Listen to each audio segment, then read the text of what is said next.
Bonjour Hugo. Bonjour William. Est-ce que tu peux te présenter en quelques mots s'il te plaît? Bien sûr, donc je m'appelle Hugo Croze, j'ai 23 ans, donc je suis de la promo 2011 de l'ESCE. J'ai créé mon entreprise en 2008, une entreprise qui s'appelle donc Actradis.fr.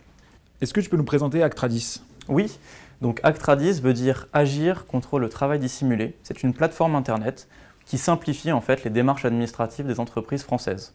Concrètement, tous les 6 mois, il y a une réglementation qui impose les sociétés, et quelle que soit leur taille, de vérifier les documents obligatoires de leurs sous-traitants, prestataires extérieurs ou fournisseurs. Alors quel type de documents?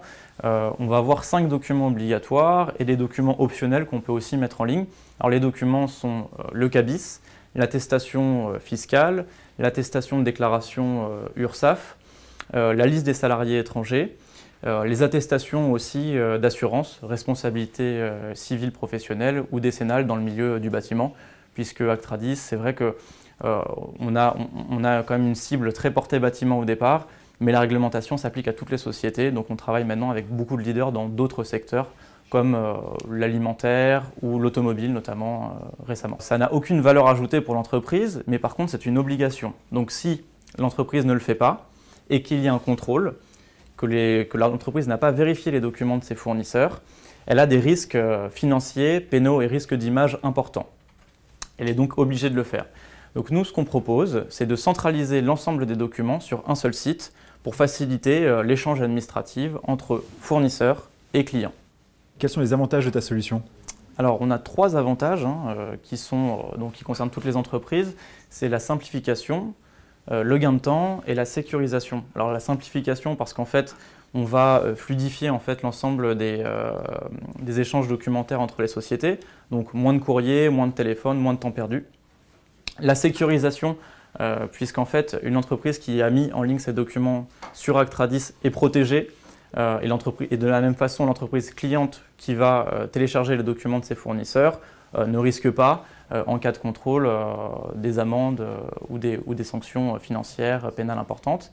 Et enfin, le gain de temps, puisque plutôt qu'envoyer ces documents autant de fois qu'on va avoir de clients, eh bien on les met en ligne sur la plateforme internet. Donc grâce à la technologie, au cloud computing, en fait on va faciliter tout cet échange.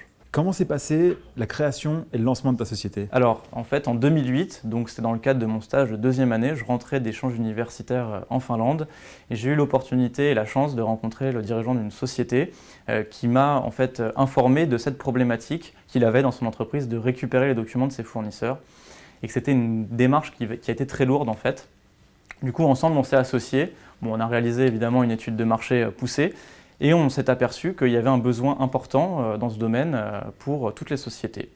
On a donc constitué une équipe d'associés pour lancer la société en 2008. Donc j'ai en fait lancé l'entreprise en parallèle de mes études à l'ESCE entre 2008 et maintenant.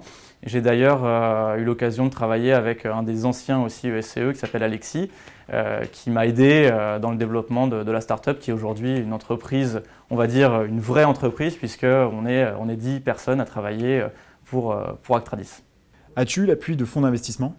Alors c'est une bonne question. Alors on s'est posé la question, c'est vrai au départ, et on a finalement décidé d'avoir recours à simplement nos apports personnels, de constituer une équipe d'actionnaires avec des spécificités, c'est-à-dire en fonction des métiers qu'avait Actradis. On a décidé par exemple de s'associer avec une entreprise de développement informatique, puisqu'on n'a pas de développeurs en interne, mais on a une entreprise spécialisée dans l'informatique. On a une société spécialisée dans l'archivage physique et numérique des documents, une personne qui est plutôt portée communication, et puis donc la personne que j'ai rencontrée au départ pour lancer l'entreprise. Mais c'est vrai qu'on s'est posé la question au départ et on a finalement décidé de s'associer et d'essayer de se développer simplement avec nos apports personnels. Merci beaucoup Hugo pour toutes ces informations sur Actradis. Est-ce que tu as un mot pour la fin peut-être? Oui, alors j'ai 2 choses à évoquer. La première chose, c'est de vous remercier pour cette initiative, un petit peu de mettre en valeur les anciens ESCE, même si pour moi c'est tout récent. En tout cas, c'est une très bonne chose, je pense, de se rencontrer entre anciens, puisqu'on peut échanger nos idées et puis essayer de travailler ensemble par la suite. Et puis j'aimerais aussi inciter, on va dire, les jeunes ESC1 entrepreneurs à se lancer, parce que c'est vraiment une super expérience. Je sais qu'il y a des super projets qui sont en train de se lancer actuellement. Je pense notamment à la société de Walid, Temimi ou d'Antonin. C'est deux super projets. C'est des bons exemples à suivre, je pense.